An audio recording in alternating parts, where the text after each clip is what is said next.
নবান্ন অভিযানের আগেই 4 জন ছাত্রনেতা নিখোঁজ। বিরোধী দলনেতা শুভেন্দু অধিকারীর অভিযোগের পরই রাজ্য পুলিশ জানিয়ে দিয়েছে খুন এবং খুনের চক্রান্তের অভিযোগে তাদের গ্রেফতার করা হয়েছে এবং ওই ছাত্রদের পরিবারকে তা জানিয়েও দেওয়া হয়েছে। তবে সকালবেলায় শুভেন্দু অধিকারীর অভিযোগের পর রাজ্য পুলিশের বক্তব্য জানাতে এত ঘন্টা লাগলো কেন, তার কোনো ব্যাখ্যা দেওয়া হয়নি নবান্ন সূত্রে। এর আগে মঙ্গলবার সকালে এক সোশ্যাল মিডিয়া পোস্টে শুভেন্দু অধিকারী অভিযোগ করেন ওই 4 জন ছাত্রনেতা হাওড়া স্টেশনে আসার পথে এবং মধ্যরাতের পর আচমকা নিখোঁজ হয়ে গিয়েছেন। তাদের কোনো সন্ধান পাওয়া যাচ্ছে না, ফোনেও উত্তর পাওয়া যাচ্ছে না। শুভেন্দুর সন্দেহ পুলিশ তাদের গ্রেফতার বা আটক করে থাকতে পারে। এরপরই বিরোধী দলনেতার সংযোজন, যদি ওই 4 ছাত্রনেতার কিছু হয়ে যায় তার জন্য দায়ী থাকবে মমতা বন্দ্যোপাধ্যায়ের পুলিশ। তবে শুভেন্দুর পোস্টের প্রতিক্রিয়ায় তৃণমূল নেতা কুণাল ঘোষ বলেন, এরা আদেও নিখোঁজ কিনা, কেউ নিখোঁজ করালেন কিনা কেউ জানেন না।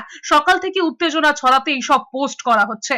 এদিকে মেদিনীপুর স্টেশন থেকে নবান্ন অভিযানে যাওয়ার পথে আটক করা হলো জেলা বিজেপির সহ সভাপতি শঙ্কর গুছাইতকে।